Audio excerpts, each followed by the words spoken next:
মেহেরপুরের বৈদ্যনাথতলা আমবাগান ঘেরা জায়গাটির অবস্থান ভারতের কাছেই, আবার কুষ্টিয়া সদরের বেশ খানিকটা দূরে। তাই নিরাপদ ভেবে সেখানেই শপথ নেয় স্বাধীন বাংলাদেশের প্রথম অস্থায়ী সরকারের সদস্যরা। সেই ছবি আজও বাঙালির প্রেরণার উৎস। খুব অল্প সময়ের আড়ম্বর সেই শপথ অনুষ্ঠানে বঙ্গবন্ধু শেখ মুজিবুর রহমানের অনুপস্থিতিতে ভারপ্রাপ্ত রাষ্ট্রপতি সৈয়দ নজরুল ইসলামের কাছে শপথ নেন মন্ত্রী পরিষদের সদস্যরা। তাজউদ্দিন আহমেদ প্রধানমন্ত্রী, এম মনসুর আলী অর্থমন্ত্রী আর AHM কামরুজ্জামানকে দেয়া হয় স্বরাষ্ট্রমন্ত্রীর দায়িত্ব। MAG ওসমানীকে নিযুক্ত করা হয় দেশের প্রধান সেনাপতি। 10 এপ্রিল সরকার গঠন এবং 7 দিন পর অস্থায়ী সরকারের শপথ গ্রহণের সেই ঐতিহাসিক ঘটনা প্রবাহকে খুব কাছ থেকে দেখেছেন এম মনসুর আলীর ছেলে মোহাম্মদ নাসিম।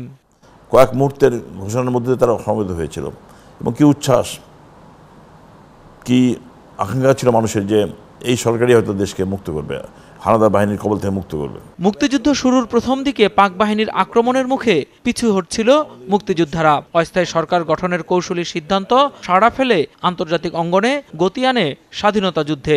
যদি আমরা গঠন না করতাম তাহলে আন্দোলনটা বিচ্ছিন্নভাবে আন্দোলনে পরিণত হতো এবং মানুষ কোনো দুনিয়া এটা গ্রহণ করতো না। এবং এই ভিত্তির কারণে কিন্তু মুজিবুর সরকার, প্রবাসী সরকার, এই 17 এপ্রিল সরকার সেদিন নেতৃত্ব দিয়েছিল, দেশ স্বাধীন করার ব্যাপারে তারা মূল ভূমিকা রেখেছিল। মুক্তি সংগ্রামের অবিচ্ছেদ্য অংশ মুজিবনগর দিবস। তাই মুক্তিযুদ্ধে বিশ্বাসী সব দলেরই দিনটি পালন করা উচিত বলেও মনে করেন নাসিম। ওহিদুল ইসলাম, 71, ঢাকা।